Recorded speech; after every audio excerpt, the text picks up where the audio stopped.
नमस्कार, आप देख रहे हैं गुड न्यूज टुडे। मैं हूं अनंत भट्ट और मेरे साथ मेरी सहयोगी श्वेता झा मौजूद हैं और हम लेकर आए हैं 2 दूनी 4, एक ऐसा बुलेटिन जिसमें हम दिन भर की तमाम अहम और बड़ी खबरें जो आपसे सरोकार रखती हैं उसको बताते हैं, उसका पूरा अपडेट आपको देते हैं ताकि कोई खबर चूक ना जाए। बिल्कुल, तो 2 दूनी 4 में श्वेता और अनंत आपको बताएंगे दिन भर की तमाम बड़ी खबरें, रूबरू कराएंगे हर उस बड़ी खबर से जो बनी है आज सुर्खियां। खबरों के इस फुल और सुपर डोज में आप किसी भी खबर से चूकेंगे नहीं। तो आइए करते हैं शुरुआत। सबसे पहले आपको बता दें, बात बिहार की करेंगे। बिहार में कैबिनेट विस्तार हुआ है। जी हां, महागठबंधन की सरकार बनने के बाद आज राज्य में पहला कैबिनेट विस्तार हुआ। राज्यपाल फागू चौहान ने 31 विधायकों को मंत्री पद की शपथ दिलाई। महागठबंधन में सबसे ज्यादा सीटें होने के चलते कैबिनेट में लालू यादव की पार्टी आरजेडी का दबदबा देखने को मिला और उसके 16 विधायकों ने मंत्री पद की शपथ ली। वहीं नीतीश कुमार की पार्टी जेडीयू के 11, कांग्रेस के 2, जीतन राम मांझी की पार्टी हम को 1 और 1 निर्दलीय विधायक को मंत्रिमंडल में शामिल किया गया। शपथ लेने वालों में लालू यादव के बड़े बेटे तेज प्रताप यादव भी शामिल हैं।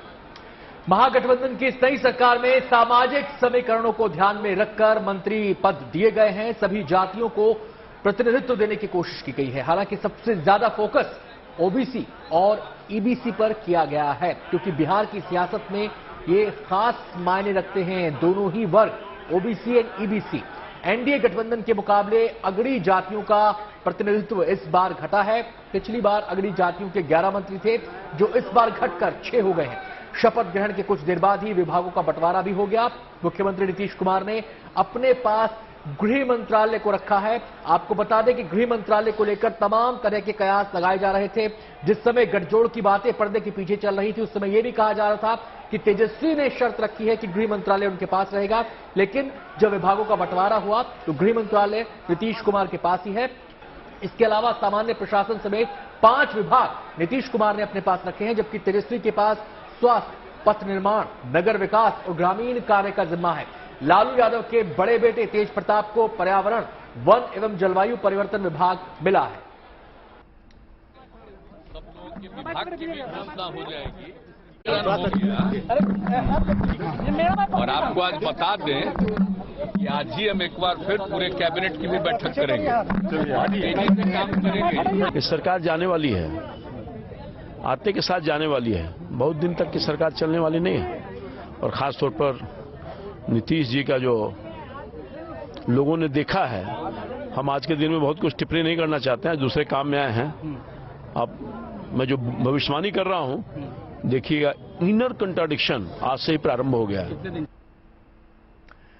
और हम रुख करते हैं जम्मू कश्मीर का, जहां पहलगाम में आईटीबीपी की बस एक गहरी खाई में गिर गई। 100 फीट गहरी खाई थी। इस हादसे में 6 जवानों की मौत हुई है। खबर है कि हादसे की मध्य बस में आईटीबीपी के 39 और जम्मू कश्मीर पुलिस के 2 जवान सवार थे। हादसे का कारण ब्रेक फेल होना बताया जा रहा है। आपको बता दें कि बस में सवार सभी जवान अमरनाथ यात्रा से ड्यूटी कर लौट रहे थे, तभी बस के ड्राइवर ने नियंत्रण खो दिया और बस खाई में जा गिरी। हादसे के फौरन बाद स्थानीय लोगों की मदद से बड़े पैमाने पर बचाव अभियान चलाया गया और घायल जवानों को फौरन एम्बुलेंस के जरिए नजदीक के अस्पताल में भर्ती कराया गया। घायलों में कुछ की हालत नाजुक बताई जा रही है।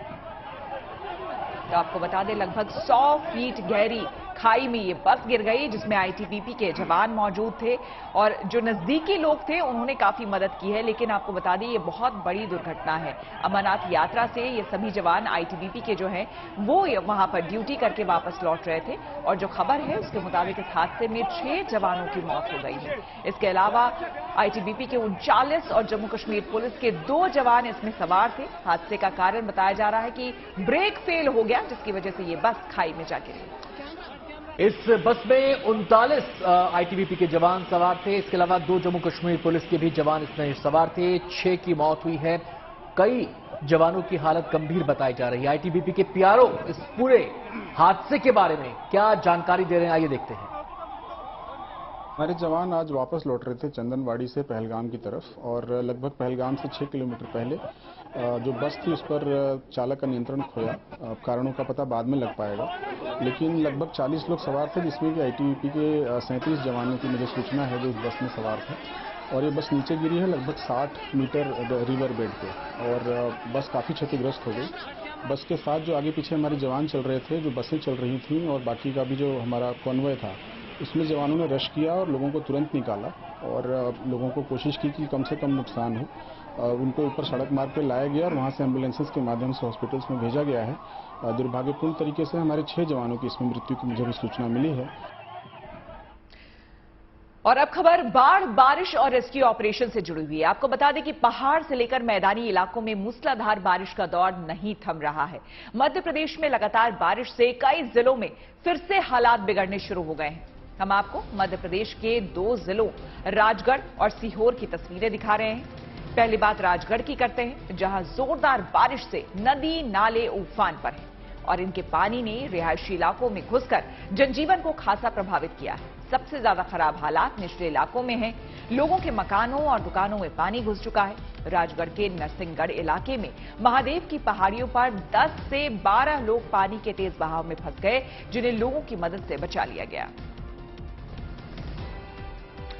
मौसम विभाग के मुताबिक राजगढ़ में रात भर में ही 18 मिलीमीटर बरसात दर्ज की गई है। इस मूसलाधार बरसात से राज्य के ज्यादातर डैम भी पानी से भर चुके हैं और अब बांधों के गेट खोलकर पानी को नदियों में छोड़ा जा रहा है, जिसकी एक तस्वीर सीहोर से सामने आई है। वहां तवा डैम के गेट खोले जाने से नर्मदा नदी का जलस्तर लगातार बढ़ोतरी इसमें दर्ज की जा रही है। हालात को देखते हुए प्रशासन को अलर्ट कर दिया गया है और राहत टीमों को नर्मदा के घाटों पर तैनात कर दिया गया है ताकि जरूरत पड़ने पर लोगों की फौरन मदद की जा सके। सख्त है पुलिस की टीम और हिदायत दी जा रही है सैलानियों को एक दूसरे के हाथ पकड़कर अपने स्थान पर निकले। पानी का बहाव तेज है। स्वयं थाना प्रभारी और उनके साथ पूरे स्टाफ ने कमान संभाल रखी है। पानी का बहाव तेज। राजगढ़ और सीहोर का हाल आपने देखा। वहीं राजधानी भोपाल समेत राज्य के दूसरे जिलों में भी बारिश का सिलसिला जारी है, जिसकी वजह से लोगों का खासी मुश्किलों से सामना हो रहा है। राजधानी के कलियासोत डैम के 9 गेट खोले जाने के बाद निचले इलाके में बसी कॉलोनियों में अलर्ट जारी कर दिया गया है। वहीं भोपाल के कलेक्टर ने 16 अगस्त तक सभी स्कूलों को बंद करने का निर्देश दिया है। लोगों को भी बेवजह घरों से बाहर ना निकलने और नदियों के तटों से दूर रहने की अपील की गई है। आपको बता दें, उधर उमरिया जिले के झूला डैम के भी 2 गेट खोलने पड़े हैं। आपको दोनों तस्वीरें दिखा रहे हैं। देखिए डैम के गेट खोलने के बाद किस तरह से पानी का सैलाब उमड़ पड़ा है। इस बीच मौसम विज्ञान विभाग ने मध्य प्रदेश के कई इलाकों में भारी बारिश की चेतावनी जारी की है। जबलपुर, भोपाल और इंदौर में भारी से बहुत भारी बारिश का अनुमान है, जबकि रायसेन, विदिशा और सीहोर में भी भारी बारिश का अलर्ट है। इसके अलावा कटनी, छिंदवाड़ा, जबलपुर, बालाघाट, नरसिंहपुर, सिवनी और मंडला में भी भारी बारिश की संभावना बनी हुई है, जिसकी वजह से डैम लबालब हो गए हैं लगातार बारिश होने की वजह से। और इसी वजह से डैम के गेट को खोलना पड़ रहा है, जिसकी वजह से जो निचले इलाके हैं यहां पर, वहां खासी दिक्कतें हो रही हैं। मध्य प्रदेश की राजधानी भोपाल में बीते 24 घंटों के दौरान 132 मिलीमीटर बारिश रिकॉर्ड की गई है। मूसलाधार बारिश है, जिसके बाद मध्य प्रदेश की राजधानी भोपाल के ज्यादातर डैम जो है उनके गेट खोल दिए गए हैं। भोपाल में आपको बता दें कि 3 डैम आते हैं, उनमें से एक जो सबसे बड़ा डैम है कालियासोत, उसके दरवाजे जो हैं वो 9 दरवाजे फिलहाल आपको यहां खुले हुए दिख जाएंगे। ये आप तस्वीरों में देख सकते हैं कि कितनी जल राशि जो है वो इस बांध के जरिए निकालनी पड़ रही है। दरअसल कालियासोत डैम जो है, ये जिसके तस्वीरें आप देख रहे हैं, ये कालियासोत झील पे बना हुआ बांध है और जब भोपाल की बड़ी झील ओवरफ्लो होने लगती है तो उसका पानी भदभदा डैम के जरिए कालियासोत डैम की तरफ छोड़ा जाता है। और जिस तरीके से बीते 48 घंटों से भोपाल में मूसलाधार बारिश का दौर जारी है, उसके बाद बड़ी झील ओवरफ्लो होने के बाद जो भदभदा डैम के गेट है उसे खोला गया था और जब लगातार बारिश होती गई तो जो ये झील है कालियासोत झील पे बना हुआ बांध जो है उसे भी खोल दिया गया है। तेज बारिश और उसको देखते हुए जो अलर्ट जारी किया है मौसम विभाग ने, उसको देखते हुए भोपाल कलेक्टर अविनाश लवालिया ने सभी शासकीय और निजी स्कूलों में छुट्टी का ऐलान कर दिया है। इस वक्त अगर आप देखें तो बाणगंगा इलाके में हम मौजूद हैं। बारिश के बाद सड़कों पर पानी भरना शुरू हो गया है। हालांकि अभी बारिश थोड़ी हल्की हुई है, लेकिन रात भर से ये बारिश जारी है, जिसके चलते अगर आप देखें तो पानी भरना कुछ जगहों पर भोपाल में शुरू भी हो गया है और उसकी तस्वीरें आप ये कैमरे पर देख सकते हैं। सिर्फ भोपाल ही नहीं बल्कि भोपाल से सटे रायसेन, होशंगाबाद, विदिशा, सीहोर, इन तमाम जिलों के लिए मौसम विभाग ने भारी से अति भारी बारिश का अलर्ट भी जारी किया है। और इसको देखते हुए जो प्रशासन है उससे सतर्क रहने के आदेश दिए गए हैं। खासतौर से जिस तरीके से नर्मदा नदी में जलस्तर तेजी से बढ़ रहा है उसके कारण निचली बस्तियों में बाढ़ का खतरा उत्पन्न हो सकता है, इसलिए प्रशासन को एहतियातन कदम उठाने के निर्देश सरकार की तरफ से जारी कर दिए गए हैं। तो मध्य प्रदेश की तस्वीरें श्वेता बताती हैं कि वहां पर किस कदर बरसात ने लोगों का जीना मुहाल किया है, जनजीवन को अस्वस्थ किया है। क्या भोपाल और क्या तमाम जिले प्रदेश के जहां पर बाढ़ बारिश ने काफी मुश्किलें पैदा कर दी हैं। यहां पर अनंत, मुझे लगता है जिस तरह से प्रशासन ने अलर्ट भी जारी किया है कि आने वाले समय में अति भारी बारिश वहां पर हो सकती है, तो लोगों को अलर्ट रहना बहुत जरूरी है। जिनको जरूरत ना हो वो प्लीज घर से बाहर ना निकले, बहुत जरूरी हो वही लोग बाहर निकले, क्योंकि जिस तरह से हमारे संवाददाता रवीश पाल सिंह भी रिपोर्ट दिखा रहे थे तो लगातार नर्मदा का जो जलस्तर है वो बढ़ता जा रहा है। लगातार बारिश होने की वजह से जो डैम है ये जरूरी हो जाता है फिर उनके गेट खोलना, जिसकी वजह से जलस्तर बढ़ता है और जो निचला इलाका है वहां पर खतरा बढ़ जाता है लोगों के लिए। जी, और यही वजह है कि स्कूल कॉलेजेस को राजधानी भोपाल तक में बंद रखा गया है और ये केवल आज भर के लिए था, लेकिन मुझे लगता नहीं कि कल भी कोई एहतियाती कदम ना उठाया जाए, क्योंकि कल भी भारी बारिश की चेतावनी वहां पर दी गई है और ऐसे में हो सकता है कि प्रशासन अगले कुछ और दिन तक एहतियात बरते, सावधानियां बरतने लोगों को कहे। वैसे आपको बताएं कि मध्य प्रदेश में केवल मैदानी इलाकों में ही बरसात नहीं हो रही है, केवल मैदानी इलाकों में ही मुश्किलात का लोगों को सामना नहीं करना पड़ रहा है, बल्कि जो सूबे के पहाड़ी इलाके हैं वहां पर भी इसका असर दिखाई दे रहा है। ओंकारेश्वर बांध से छोड़े गए 3 लाख क्यूसेक पानी से गुजरात में नर्मदा नदी का भी उफान आ गया है, लिहाजा आनंद फानन में सरदार सरोवर डैम के 23 गेट खोलने पड़े। इस डैम से 3.5 लाख क्यूसेक पानी छोड़ा जा रहा है, जिसे देखते हुए भरूच और वडोदरा के तटीय गांवों को अलर्ट कर दिया गया है।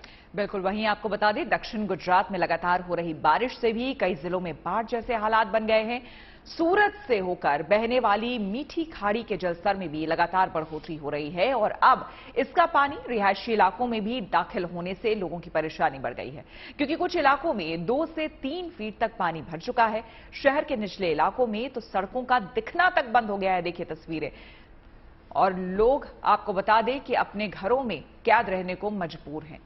तो लगातार जिस तरह से तस्वीरें आ रही है मध्य प्रदेश से लेकर देखिए गुजरात की आपको हम तस्वीरें दिखा रहे हैं, जहां पर सरदार सरोवर डैम के गेट भी खोलने पड़ गए, जिसकी वजह से लगातार नदी का पानी जो है वो तो ऊपर हो गया है और निचले जो इलाके हैं वहां पर लगातार बारिश होने की वजह से देखिए आपको सड़कें जो है वो नजर नहीं आएगी, आपको सड़कें दरिया नजर आएगी। और ऐसे में लोगों का रहना जो है आनंद वाकई मतलब ये समझ से परे है कि जो लोग वहां रह रहे हैं वो बड़ी मुश्किल से जीवन यापन किसी तरह से कर रहे होंगे। देखिए, जो भी इलाके डैम के आसपास होते हैं उनके जीवन की यही त्रासदी है श्वेता, कि जब जब पानी बढ़ता है, नदियों का जलस्तर बढ़ता है तो डैम के गेट खोले जाते हैं और वो पानी बहकर बस्तियों में घुसता है, शहरों में घुसता है और उससे लोगों का जनजीवन अस्त व्यस्त हो जाता है। अगर हम दिल्ली की ही बात करें, आपने देखा होगा जब जब यमुना का जलस्तर बढ़ता है तो आसपास का जो डूबी क्षेत्र होता है, यानी कि वो इलाका जो आम दिनों में सूखा रहता है लेकिन बरसात के दिनों में वहां पानी आने की आशंका हमेशा बनी रहती है, तो वहां पर लोगों को खाली करा लिया जाता है। कुछ ऐसे ही हालात गुजरात में भी देखने को मिल रहे हैं। वैसे आपको बता दें कि नर्मदा डैम पर हमारे संवाददाता मौजूद थे, वो क्या रिपोर्ट दे रहे हैं जरा देखते हैं। गुजरात की लाइफलाइन सरदार सरोवर नर्मदा बांध के जो 23 गेट खोल के जो पानी छोड़ा जा रहा है, जिसकी वजह से नर्मदा नदी की उफान की स्थिति में आ चुकी है। गुजरात की लाइफलाइन सरदार सरोवर नर्मदा बांध के जो ऊपरवास का जो इलाका है वहां पे मूसलाधार बारिश कई दिनों से हो रही है, जिसकी वजह से सरदार सरोवर पे पानी का जो इनफ्लो है लगातार बढ़ रहा है। आज की तारीख में नर्मदा बांध पे पानी का इनफ्लो 3 लाख क्यूसेक जितना है, जिसकी वजह से नर्मदा नदी का जो बहाव है इसके अंदर काफी बढ़ोतरी होने लगी है। नर्मदा नदी की उफान की स्थिति की वजह से भरूच, नर्मदा और जो वडोदरा के जो तटीय इलाके हैं उनको अलर्ट किया गया है। दरअसल नर्मदा बांध का जो जल स्तर है 135 मीटर पार कर चुका है और इसकी ही वजह से जो नर्मदा डैम के जो 23 गेट खोल के पानी छोड़ा जा रहा है, आज नर्मदा नदी में 3.5 लाख क्यूसेक जितना पानी छोड़ा जा रहा है। चलिए, गुजरात के बाद गुजरात के बाद अनंत, अब बात कर लेते हैं राजस्थान की। राजस्थान के भी कुछ जिलों में मूसलाधार बारिश से नदियां और नाले उफान पर बह रहे हैं। 12 जिले में 2 बड़ी नदियों का पानी पुल के ऊपर से बहने से वहां आवाजाही बंद करनी पड़ी, लेकिन जान जोखिम में डालकर पुल को पार करना एक बाइक सवार को महंगा पड़ा और वो तेज बहाव के साथ बह गया। मगर गनीमत ये रही कि पास खड़े लोगों ने फौरन उसे बचा लिया। बीते 2 दिनों से हो रही बारिश के कारण 12 के कई इलाके में हालत बेहद खराब हो गए हैं। प्रशासन की ओर से लोगों की मदद के लिए जरूरी कदम उठाने के निर्देश दिए गए हैं। तो ऐसे में श्वेता, हमें सलाह यही देनी चाहिए लोगों को कि भाई जब उफनती लहरों को देखें, उफनते पानी को देखें, तो फिर वहां पर बहादुरी दिखाने की या फिर बहादुरी करतब दिखाने की कोशिश बिल्कुल ना करें। और ये बाइक सवार को इससे सबक लेना चाहिए। बूंदी जिले में भी कुछ घंटों की बरसात के बाद शहर की ज्यादातर सड़कें किसी नहर की तरह नजर आने लगी, जिसका असर ट्रैफिक पर भी देखने को मिला। मौसम विभाग ने राज्य के कई जिलों में ऑरेंज अलर्ट जारी करते हुए भारी बारिश की चेतावनी जारी कर दी है। मौसम विभाग के मुताबिक अजमेर, राजसमंद, सिरोही, जालौर, जोधपुर, नागौर और पाली में कहीं कहीं भारी से भारी बरसात हो सकती है, जबकि जैसलमेर, चूरू, बीकानेर, बाड़मेर, उदयपुर, टोंक, सीकर, कोटा, झुंझुनू, जयपुर, दौसा, बूंदी और भीलवाड़ा के लिए येलो अलर्ट जारी किया गया, यानी कि यहां हल्की बरसात हो सकती है। सबसे पहले यदि डिप्रेशन सिस्टम की बात करें तो फिलहाल सैटेलाइट पिक्चर में आप देख सकते हैं कि जो अति गहरा कम दबाव का क्षेत्र जिसे डिप्रेशन बोलते हैं, फिलहाल कोटा संभाग और आसपास के मध्य प्रदेश क्षेत्र के ऊपर बना हुआ है। और इस सिस्टम के असर से पिछले 24 घंटों से पूर्वी राजस्थान के बल्कि साउथ राजस्थान के कुछ भागों में भारी से अति भारी बारिश जो है वो जारी है। चलिए, देश के 3 राज्यों के मौसम का हाल तो आपने जान लिया। आपने देख लिया कि कैसे मध्य प्रदेश, गुजरात, राजस्थान में बरसात ने, बाढ़ ने लोगों का जीना मुहाल कर रखा है और आने वाले दिनों में भी चेतावनी जारी कर चुका है मौसम विभाग, यानी कि सावधान रहने की जरूरत है। अब खबरों के फोकस को थोड़ा सा शिफ्ट करते हैं और बात करते हैं कबाड़ से जुगाड़ की। कबाड़ से जुगाड़ वाली तकनीक के बारे में तो आपने सुना ही होगा। कबाड़ से बनाई गई कई अद्भुत चीजें भी आपने देखी होंगी, लेकिन कबाड़ से रोबोट भी बनाया जा सकता है, ये शायद आपने नहीं सुना हो। मध्य प्रदेश के आदिवासी बहुल इलाके मंडला में वहां की यातायात पुलिस ने यह बेहतरीन काम करके दिखाया है। मंडला में यातायात पुलिस में कार्यरत योगेश सिंह राजपूत ने इस रोबोट को तैयार किया है, वो भी घर में उपलब्ध चीजों से। बहुत ही कमाल का मुझे तो देख के लग रहा है। वैसे आपको बता दें कि यही वजह है कि ये रोबोट लाखों रुपए के बजाय 2 से 3 हजार रुपए में ही बनकर तैयार हो गया है, क्योंकि ये कबाड़ से बना है। और अब ये रोबोट मंडला में यातायात कंट्रोल करेगा। फिलहाल ट्रायल के लिए इसे मंडला के व्यस्ततम चिलमन चौक पर लगाया गया है। लोग भी इस रोबोटिक ट्रैफिक सिग्नल से खुश हैं। हालांकि पुलिस अधिकारियों का कहना है कि अभी ये सिर्फ ट्रायल के लिए लगाया गया है। अगर ये प्रयोग सफल रहा तो इसमें थोड़ा और संशोधन करके इसे और बेहतर बनाया जाएगा। अभी मंडला में यातायात सूबेदार हैं योगेश राजपूत, उनके द्वारा कबाड़ से जुगाड़ के नाम पे एक छोटा सा एक रोबोट बनाया जा रहा है। उसमें जस्ट एक रिहर्सल हम लोग अभी कर रहे हैं, उसमें अभी उसमें काम चल रहा है। इसमें एक टाइमर है और वो टाइम पे 40 सेकंड पे वो ट्रैफिक को खोलता है, ट्रैफिक को रोकता है। इस प्रकार से उसको किया गया है। यदि सफल रहा तो ये अन्य चौराहों पर भी लगाया जा सकता है। चलिए बढ़ेंगे अगली खबर की ओर। इस बार केदारनाथ धाम यात्रा ने एक नया रिकॉर्ड बनाया है। कोरोना काल के बाद इस बार बड़ी तादाद में श्रद्धालु केदारनाथ धाम पहुंचे। ऐसा पहली बार है जब महज 3.5 महीने के भीतर ही 10 लाख से ज्यादा श्रद्धालु बाबा केदारनाथ के दरबार में हाजिरी लगा चुके हैं। साल 2019 में कुल 10 लाख यात्री केदारनाथ धाम पहुंचे थे, वो भी पूरे 6 महीने की यात्रा के सीजन में। लेकिन आपको बता दें कि इस बार की यात्रा काफी खास है, और खास इसलिए है क्योंकि इस बार कोरोना के भय से मुक्त होकर श्रद्धालु केदार धाम पहुंच रहे हैं। पूरे 2 साल बाद ये खुशकिस्मती लोगों को हासिल हुई है। इस बार पहले चरण में ही 10 लाख से ज्यादा यात्री केदारनाथ पहुंच चुके हैं, जबकि अभी भी करीब 2 महीने से ज्यादा का वक्त यात्रा के लिए बचा हुआ है। 2013 में केदारनाथ धाम में आई आपदा से उबरने में इसे करीब 5 साल लग गए थे, और फिर लगातार 2 साल कोरोना का साया भी केदारनाथ धाम की यात्रा पर पड़ा।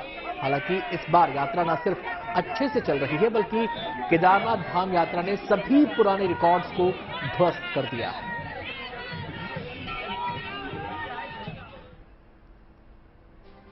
चलिए इसी के साथ 2 दूनी 4 में श्वेता और अनंत के साथ इतना ही।